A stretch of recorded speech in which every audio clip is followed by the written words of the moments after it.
ఇస్త్రీ బట్టలు వేసుకుంటే ఎంత పెద్ద మనిషి లెక్క అవుపిస్తారో ఊరికి నున్నటి రోడ్డు ఉంటే డెవలప్ అయినట్టు కనిపిస్తుంది రోడ్డు. రోడ్డు లేని పల్లె అంటే మనుషులు లేని ఇల్లు ఉన్నట్టే ఉంటుంది. కొద్ది గోసుంటుందా వల్ల. అందుకే ఊరికి ఏమున్నా లేకున్నా రోడ్డు సౌలత్ అయితే మంచిగా ఉండాలి అని చూస్తారు ఎవరైనా.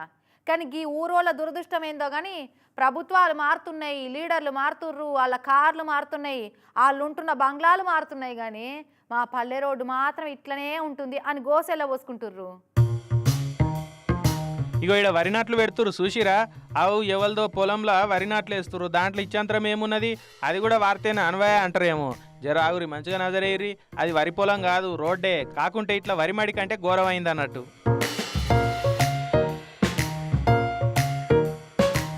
నిర్మల్ జిల్లా మావడ మండలం పరిమండలకు పోయే సడకు చక్కగా లేదని ఎన్నడు సందో లీడర్లకు చెప్తే ఓట్లు వేయించుకొని అవతల పడుతురు కానీ ఊరికి రోడ్ వేయించింది లేదట.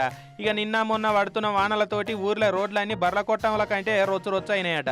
ఎటు పోయినా బండ్లు దిగబడు, మోకాల లోతు బురదలు నడుస్తుండే వరకు వేసుకున్న బట్టలు కూడా ఖరాబ్ అవుతున్నాయట. ఇక నడిచే ఆస్కారమే లేకుండా పోయిందని అంటున్నారు. అందుకే లీడర్లకు బుద్ధి చెప్తామని తవ్వ మీద ఇట్లా నాట్లు పెట్టి అలా కోపాన్ని ఎలాగెక్కిర్రు. మరి తంతెలేవనోడు తుమ్మితలేస్తాడా అన్నట్టు పోయి మొర పెట్టుకుంటేనే ఇననోళ్ళు ఇట్లా రోడ్ల మీద నాట్లేసిరని రోడ్లు వేపిస్తారా అన్నదే డౌటు.